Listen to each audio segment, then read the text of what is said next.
الصلاۃ والسلام علیکہ یا سیدی یا نبی اللہ وعلی آلک و اصحابک یا سیدی یا محبوب رب العالمین۔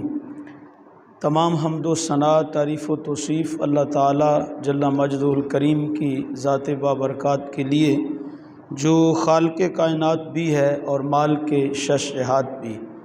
اللہ جل وعلا کی حمد و ثنا کے بعد حضور نبی اکرم شفیع امم رسول محتشم، اللہ کے پیارے امت کے سہارے، رب کے محبوب حضور ختم المرتبت احمد مجتبیٰ جناب حضرت محمد مصطفیٰ صلی اللہ علیہ وسلم کے حضور ناز میں اپنی نیاز مندیوں کا خراج پیش کرنے کے بعد، عالی مرتبت عالی وقار معزز مکرم محترم حاضرین و سامعین، السلام علیکم ورحمۃ اللہ وبرکاتہ۔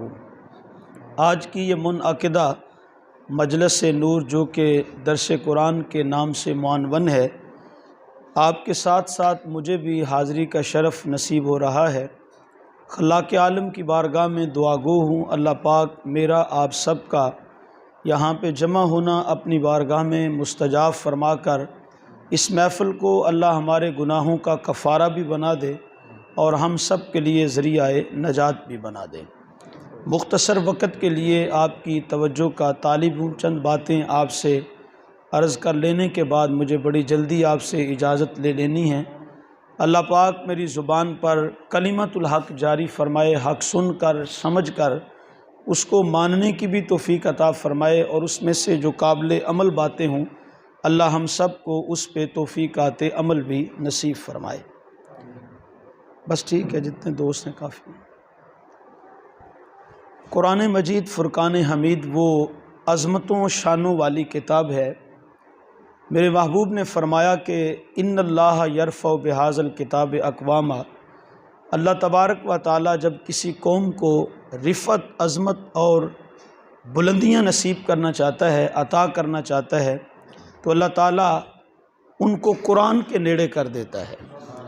تو یاد رکھیے، یہ قرآن مجید فرقان حمید وہ لا ریب اور بے عیب کتاب ہے کہ خود بھی عظمتوں والا ہے، خود بھی شانوں والا ہے، اور قرآن کے ساتھ جو جڑ جاتا ہے قرآن اس کے سر پہ بھی عظمتوں کے تاج سجا دیتا ہے۔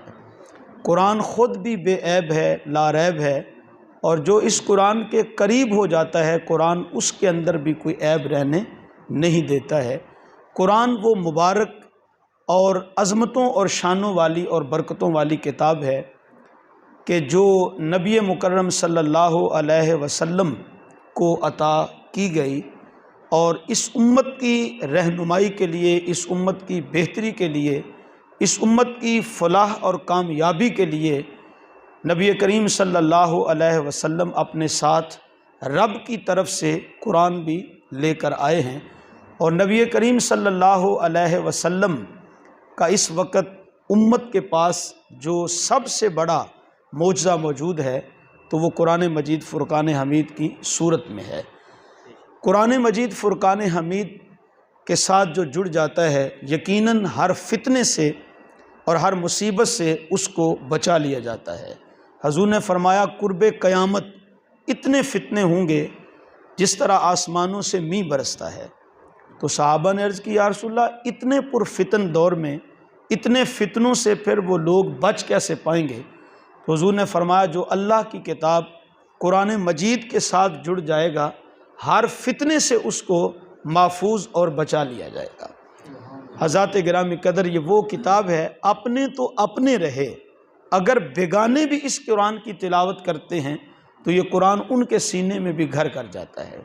علامہ فضل حق خیر آبادی کا ایک ہندو کے ساتھ مناظرہ طے ہو گیا، تو جب مناظرے کا ٹائم آیا، وقت جو مقرر تھا، تو وہ وقت جب ہوا چاہا تو وہ ہندو جو مناظر تھا علامہ فضل حق خیر آبادی سے وہ کہنے لگا کہ بتاؤ تم نے میرے ساتھ مناظرہ کرنا ہے تو ہماری کتاب کے تمہیں کتنے صفحات زبانی یاد ہیں؟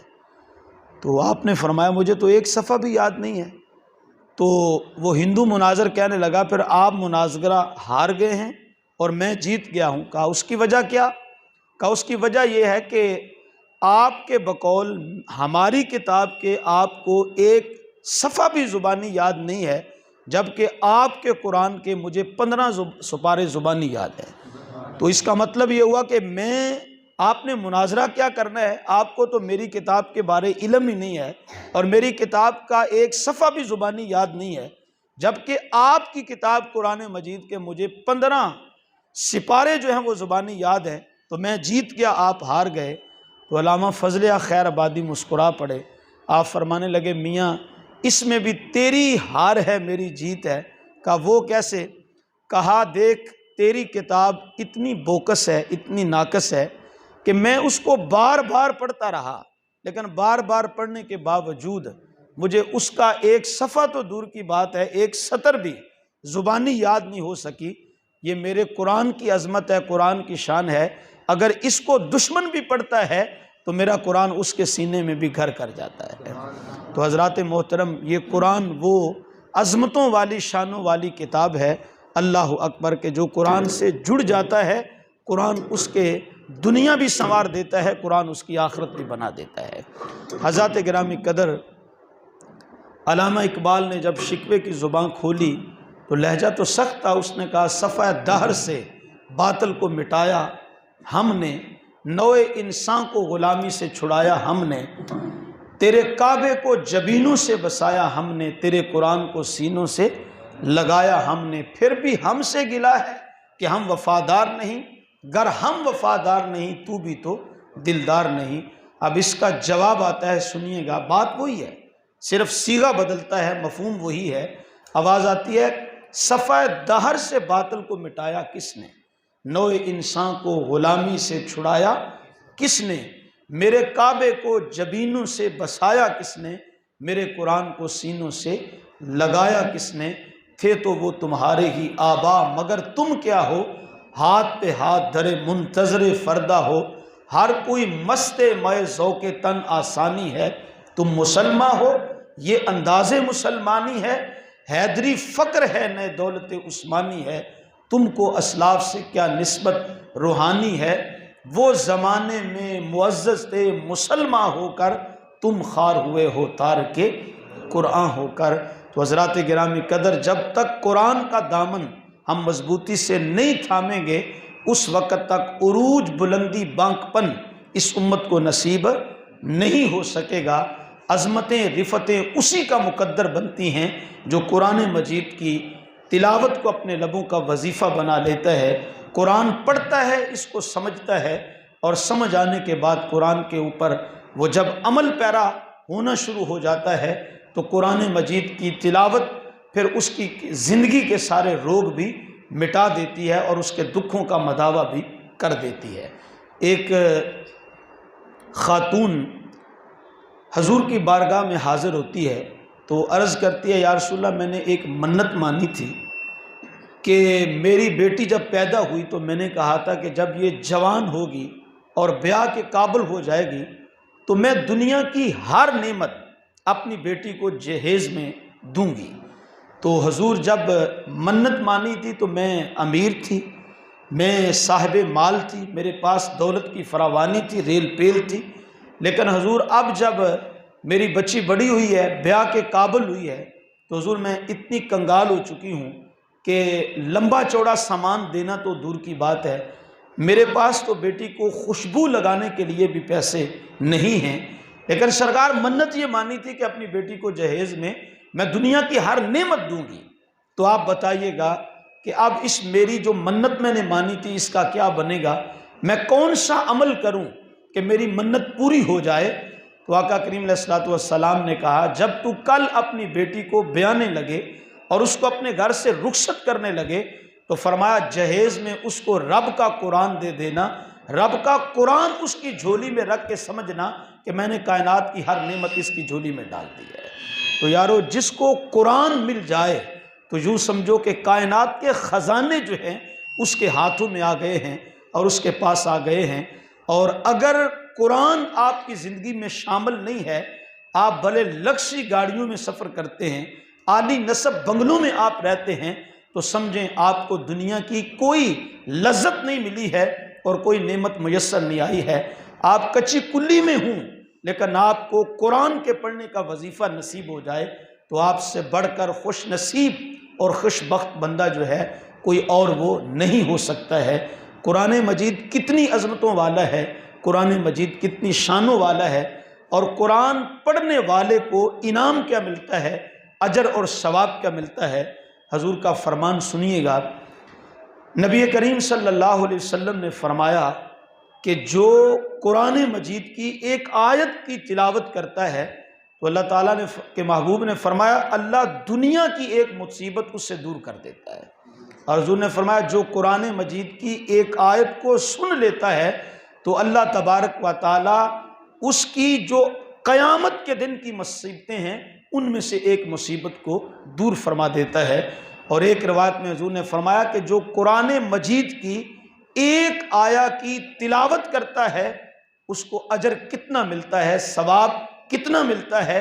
حضور نے فرمایا یہ جو دنیا کے اندر جتنے بھی ذخائر موجود ہیں، فرمایا یہ تھوڑے ہیں، قرآن کی ایک آیت کی تلاوت کرنے والے کو اللہ اس سے بھی زیادہ اجر و ثواب عطا فرما دیتا ہے۔ دیکھو آج ہمیں اگر یہ علم ہو جائے اور یہ پتہ چل جائے کہ قرآن کی ایک تلاوت کرنے سے ہمیں 10,000 روپیہ انعام دیا جائے گا تو ایمان سے بتاؤ ہم بندہ سارے دن کام ہی کوئی نہیں کرے گا، وہ قرآن کھول کے بیٹھ جائے گا اور قرآن ہی پڑھتا رہے گا۔ لیکن میں عرض کر رہا ہوں کہ 10,000 تو چیز ہی کیا ہے۔ اللہ کے محبوب نے فرمایا جو قرآن مجید کی ایک آیا کی تلاوت کرتا ہے، فرمایا پوری کائنات کے اندر جتنے بھی خزانے ہیں وہ تھوڑے ہیں، اللہ تبارک و تعالیٰ اس سے بھی بڑھ کر اس کو اجر و ثواب عطا فرما دیتا ہے۔ بڑی دیر قبل ایک تحریر پڑھی تھی تو لکھا ہوا تھا کہ دنیا کے جو سب سے امیر ترین آدمی ہیں وہ 6-7 بندوں کا نام لکھا ہوا تھا، تو لکھا ہوا تھا جو 8ویں نمبر پہ 7ویں نمبر پہ امیر ترین شخص ہے تو اس کا نام لکھا تھا، اس کی جائیداد کا آگے ذکر کیا گیا۔ جو 6ویں نمبر پہ امیر ترین آدمی ہے پھر اس کا نام لکھا ہوا تھا، اس کی آگے جتنی ملکیت تھی اس کا ذکر کیا گیا۔ جو 5ویں نمبر پہ امیر ترین آدمی ہے، جو 4تھے نمبر پہ ہے، جو 3رے نمبر پہ ہے، جو 2سرے نمبر پہ ہے، اس کا نام لکھا ہوا تھا، اور آگے جو اس کی جائیداد تھی وہ اس کا شمار اور اس کو ذکر کیا گیا تھا۔ لیکن وہاں لکھا ہوا تھا اس کائنات میں جو سب سے بڑا امیر ہے، جو 1 نمبر پہ ہے، وہ کون ہے؟ کہا وہ بندہ، وہ خوش نصیب ہے جو صبح اٹھ کر فجر کی 2 سنتیں ادا کر لیتا ہے۔ تو ایمان سے بتاؤ دین کے معاملے میں اللہ تبارک و تعالیٰ نے جو انعام رکھا ہے، جو اجر جو ثواب رکھا ہے، بھلا دنیا کی اس کے سامنے حیثیت ہی کیا بنتی ہے۔ تو نبی کریم صلی اللہ علیہ وسلم نے فرمایا کہ جو قرآن کی ایک آیا کی تلاوت کرتا ہے تو فرمایا کائنات کے اندر جتنے بھی خزانے ہیں یہ تھوڑے ہیں، اللہ تبارک و تعالیٰ اس سے کئی گنا بڑھ کر اس قرآن کی ایک آیت پڑھنے والے کو اجر و ثواب عطا فرما دیتا ہے۔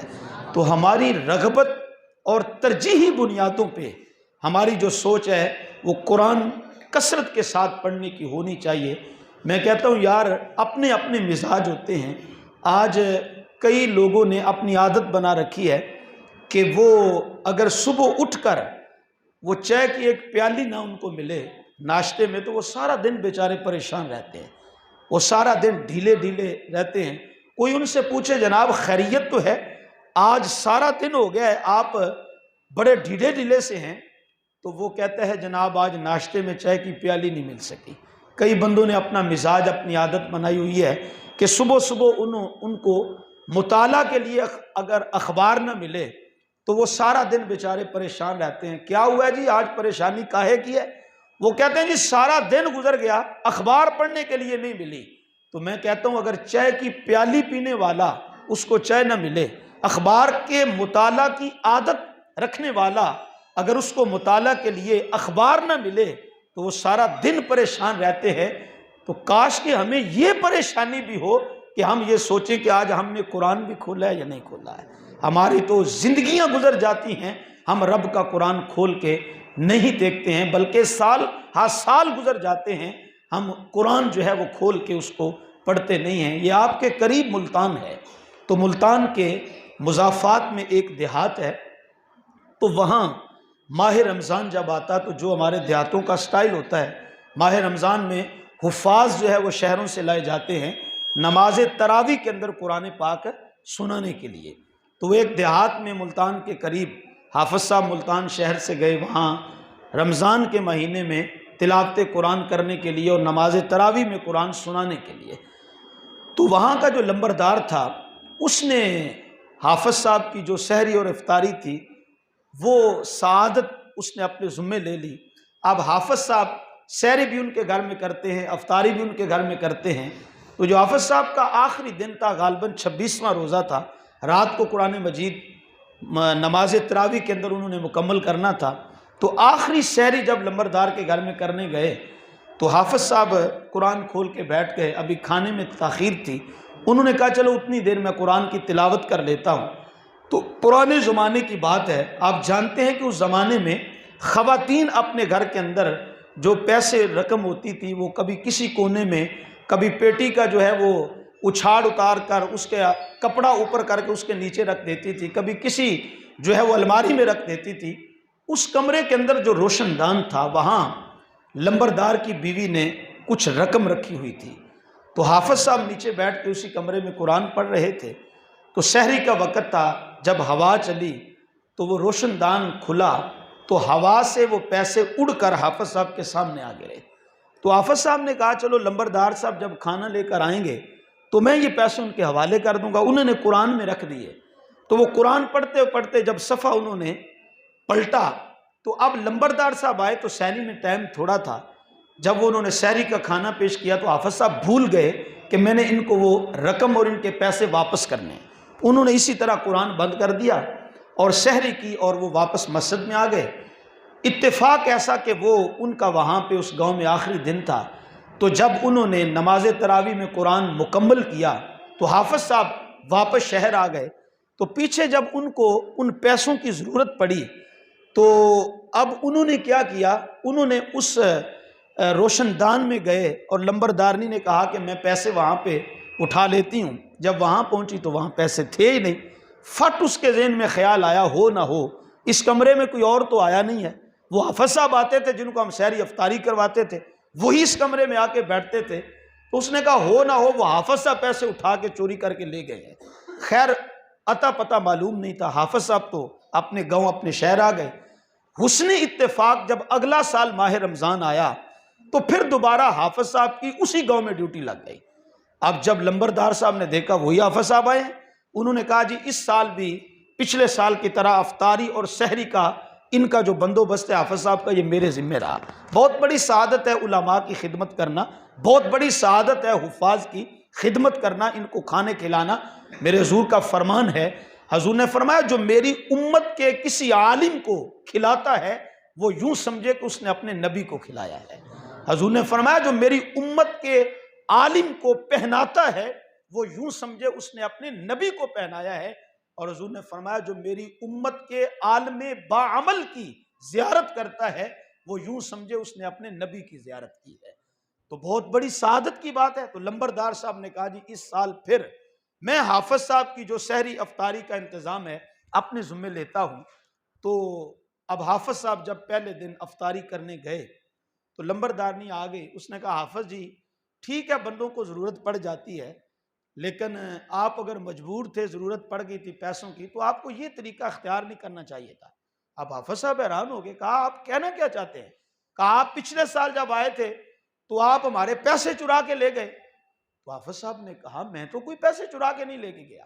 انہوں نے کہا جی آپ اس کمرے میں آپ کے سوا کوئی داخل ہی نہیں ہوا، آپ داخل ہوئے تو فلاں پرچتی پہ فلاں جو ہے وہ روشن دان میں میں نے پیسے رکھے ہوئے تھے، تو ہمیں ملے نہیں، تو ظاہر بات ہے آپ ہی کمرے میں داخل ہوئے، آپ ہی چرا کے لے گئے۔ حافظ صاحب کے ذہن میں وہ سال پرانی بات جب آئی، انہوں نے کہا اوہو یہ ان پیسوں کی بات کرتے جو میں بھول گیا تھا۔ حافظ صاحب نے کہا جو میں قرآن پڑھا کرتا تھا آپ کے گھر میں بیٹھ کے وہ قرآن کدھر ہے؟ تو وہ لمبردارنی بھاگتی ہوئی گئی تو پرچتی سے قرآن پاک اتار کے اس نے سامنے رکھ دیا، جو سال پورا کھلا نہیں تھا، بند پڑا تھا۔ اب حافظ صاحب نے وہ قرآن کھولا، اسی جگہ پہ پیسے پڑے تھے، انہوں نے وہ پیسے اٹھائے اور ان کو واپس کیے، اور حافظ صاحب روئے جا رہے ہیں۔ لمبردارنی نے کہا چلو جی کوئی بات نہیں، ہمیں مغالطہ لگا تو ہم نے سمجھا ہم معذرت کھائیں، آپ رونا بند کر دیں، اگر آپ لے بھی گئے تھے تو ہم نے تو آپ کو اسی وقت ہی معاف کر دیا تھا، پیسے بخش دیے تھے، لیکن آپ چپ کر دیں۔ لیکن حافظ صاحب روئے جا رہے ہیں، تو انہوں نے کہا جب ہمارے پیسے بھی مل گئے اب آپ کیوں روتے ہیں؟ تو حافظ صاحب رو کے کہنے لگے رونا پیسوں کا نہیں ہے، رونا تو اس بات کا ہے کہ کاش کہ آپ نے پورے سال میں ایک دن قرآن کھولا ہوتا۔ جو آپ کو پیسے نہیں ملے تو اس کا مطلب یہ ہے کہ آپ نے قرآن ہی نہیں کھولا، وہ آپ کی گم شدہ رقم وہ تو قرآن میں پڑی تھی۔ میں کہا کرتا ہوں کہ مسلمان کا، حضور کے غلام کا جو گم شدہ مقدر ہے وہ قرآن کے اندر چھپا ہوا ہے۔ ہمیں پیسے بھی ملیں گے تو قرآن سے ملیں گے، اس امت کو گم شدہ مقدر بھی ملے گا تو قرآن سے ملے گا۔ آئیے قرآن کے ساتھ اپنے آپ کو جوڑ لیجئے، قرآن کو پڑھا کرو، قرآن کو سمجھا کرو، قرآن جو بتاتا ہے اس کے مطابق زندگی بسر کیا کرو۔ قرآن تمہاری دنیا بھی سنوار دے گا، تمہاری آخرت بھی بنا دے گا۔ حضرات گرامی قدر، قرآن ہی وہ لازوال کتاب ہے جو قبر میں بھی روشنی کا باعث ہے۔ حضرت موسیٰ علیہ السلام اللہ کے ساتھ ہم کلام ہوتے تھے تو اللہ تعالیٰ نے فرمایا موسیٰ میں اپنے محبوب کی امت کو ایک نور عطا کروں گا جس نور سے وہ اپنی قبر کی تاریکیوں کو ختم کر لیں گے۔ اور اللہ تعالیٰ نے فرمایا موسیٰ سن، میں نے اپنے محبوب کی امت سے پہلے وہ نور کبھی کسی امت کو عطا بھی نہیں کیا، وہ صرف اپنے محبوب کی امت کو عطا کروں گا۔ تو موسیٰ علیہ السلام نے عرض کی مالک وہ نور جو اپنے تو محبوب کی امت کو عطا کرے گا وہ کون سا نور ہے، اور وہ جو تاریکی اس نور کو پا کر امت مصطفیٰ ختم کرے گی وہ تاریکی کون سی ہے؟ فرمایا موسیٰ وہ قبر کی تاریکی اور قبر کی ظلمت ہے، اور جو نور اپنے محبوب کی امت کو عطا کروں گا فرمایا وہ قرآن مجید کی صورت میں ہوگا۔ تو صاحبو یہ ایسا نور اللہ تعالیٰ نے اس امت کو عطا کیا ہے اپنے محبوب کے جوڑوں کا صدقہ کہ جس کی روشنی ہر سو پھیلی ہوئی ہے، اور اس کی اتنی روشنی ہے جو زندگی کے اندر بھی روشنیاں لاتی ہے، قبر کو بھی روشن اور منور کر دیتی ہے، بلکہ قیامت کے دن بھی جو قرآن پڑھنے والا ہے قرآن اس کی شفاعت کرے گا اور اپنے ساتھ بخشوا کر اس کو اپنے ساتھ جنت میں داخل کروا دے گا۔ تو آئیے اس قرآن مجید کو اپنی زندگی میں شامل کیجئے۔ قرآن کے پڑھنے سے بڑھ کر کوئی بڑا وظیفہ نہیں ہے، بلکہ ایمان سے بتاؤ کہ جس کی ایک آیت میں اللہ تعالیٰ نے شفا رکھ دی ہے اس پورے قرآن کو پڑھو گے تو بندہ کیسے بیمار ہو سکتا ہے، کیسے آپ کو شفا نہیں ملے گی، کیسے آپ کے دکھ درد جو ہیں وہ دور نہیں ہوں گے۔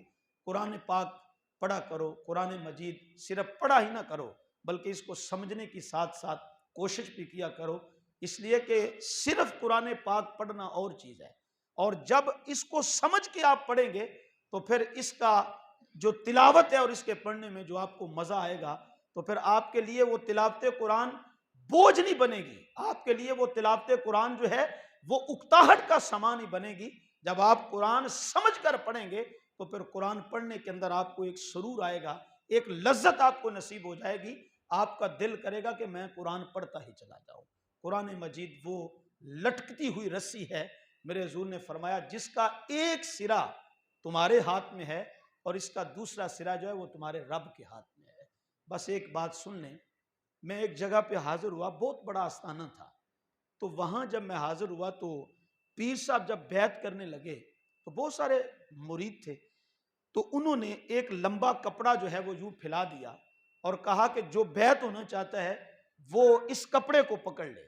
تو خیر انہوں نے جب بیعت کر لیا، جب ہم واپس آنے لگے تو جس کے ساتھ میں گیا تھا اس نے بھی بیعت کی، تو وہ سارے رستے یہ مجھے بتاتا آ رہا تھا اور اس بات پہ فخر کر رہا تھا اور کہہ رہا تھا میں کتنا بختوں والا ہوں کہ میرے ہاتھ وہ کپڑا لگا ہوا تھا کہ جو میرے پیر کے ہاتھ میں تھا۔ تو میں نے کہا واہ واہ، تو بڑا نصیبوں والا ہے کہ جو کپڑا تیرے پیر کے ہاتھ میں تھا اسی کپڑے کو تو نے پکڑا ہوا تھا۔ لیکن میرے محبوب نے فرمایا ہے قرآن وہ لٹکتی ہوئی اللہ کی رسی ہے کہ جس کا ایک سرا تمہارے ہاتھ میں ہے، دوسرا سرا تمہارے رب العالمین کے دست قدرت میں ہے۔ تو یارو قرآن جب پڑھو گے تو قرآن کی تلاوت آپ کو حضور کے بھی نیڑے کر دے گی اور تمہیں رب کا قرب بھی جو ہے وہ عطا کر دے گی۔ اللہ تعالی ہمیں قرآن پڑھنے کی، قرآن سمجھنے کی اور سمجھ کر اس پر عمل پیرا ہونے کی توفیق مرحمت فرمائے۔ خوش نصیب وہ لوگ ہوتے ہیں جن کی صبح کا آغاز تلاوت قرآن سے ہوتا ہے۔ یقین جانیے آپ اپنی صبح کا آغاز تلاوت قرآن سے کر کے دیکھیے، سارا دن آپ کی زندگی میں برکتیں آپ کو جو ہیں وہ نظر آئے گی۔ تو کم از کم آج کی محفل کا جو ہم لنگر لے کے جائیں وہ یہ تو ضرور لے کے جائیں کہ آج کے بعد اس قرآن کی تلاوت اپنی زندگی کا معمول بنا لیں، اور صبح اٹھ کر کوئی کام کریں یا نہ کریں لیکن سب سے پہلے قرآن کی تلاوت، ایک آیت دو آیت، ایک رکوع دو رکوع، جتنا بن پڑے اتنا لازمی پڑھیں۔ لو قرآن پڑھنا آپ کا کام ہے، آپ کے اس کے ثمرات، اس کی برکتیں اپنی زندگی میں اترتے اپنی آنکھوں سے دیکھیں گے۔ اللہ تبارک و تعالی آپ سب کا حامی و ناصر ہو۔ جن دوستوں نے اس پروگرام کا انتظام اہتمام کیا، دارین کی ساتھ اللہ ان کو نصیب فرمائے۔ وآخر دعوایا ان الحمد للہ رب العالمین۔